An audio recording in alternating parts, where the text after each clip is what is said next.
TP. ജയരാജനെതിരായ ആത്മകഥാ വിവാദത്തിൽ DC. ബുക്സിനെതിരായ കേസിൽ arrest നടപടികൾ ഉടൻ ഉണ്ടാകില്ല. വഞ്ചനാ കേസിൽ കൂടുതൽ തെളിവുകളും രേഖകളും ആവശ്യമെന്ന് അന്വേഷണ സംഘം. മുൻ പബ്ലിക്കേഷൻസ് മാനേജർ എ.വി. ശ്രീകുമാറിനെ മാത്രമാണ് നിലവിൽ പ്രതി ചേർത്തിരിക്കുന്നത്. നിഷ ദിലീപ് ചേരുന്നു. നിഷ, പറയൂ.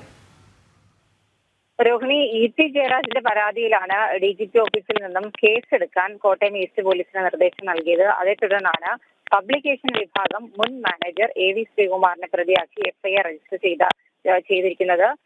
വഞ്ചന, IT ആക്ട് പ്രകാരമുള്ള വകുപ്പുകൾ, ഒപ്പം തന്നെ സ്വകാര്യ രേഖയിൽ തിരുത്തൽ വരുത്തി തുടങ്ങിയ വകുപ്പുകളാണ് ചുമത്തിയിരുന്നത്. അറസ്റ്റ് ഒഴിവാക്കാൻ ശ്രീകുമാർ മുൻകൂർ ജാമ്യാപേക്ഷ സമർപ്പിച്ചേക്കും.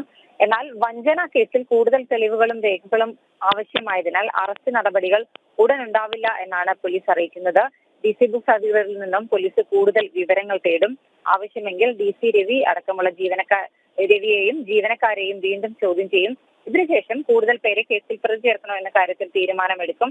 അതിനുശേഷം മാത്രമായിരിക്കും അറസ്റ്റ് നടപടികളിലേക്ക് കടക്കുക. രോഹിണി. ശരി, നിഷ ദിലീപാണ് വിവരങ്ങൾ നൽകിയത്.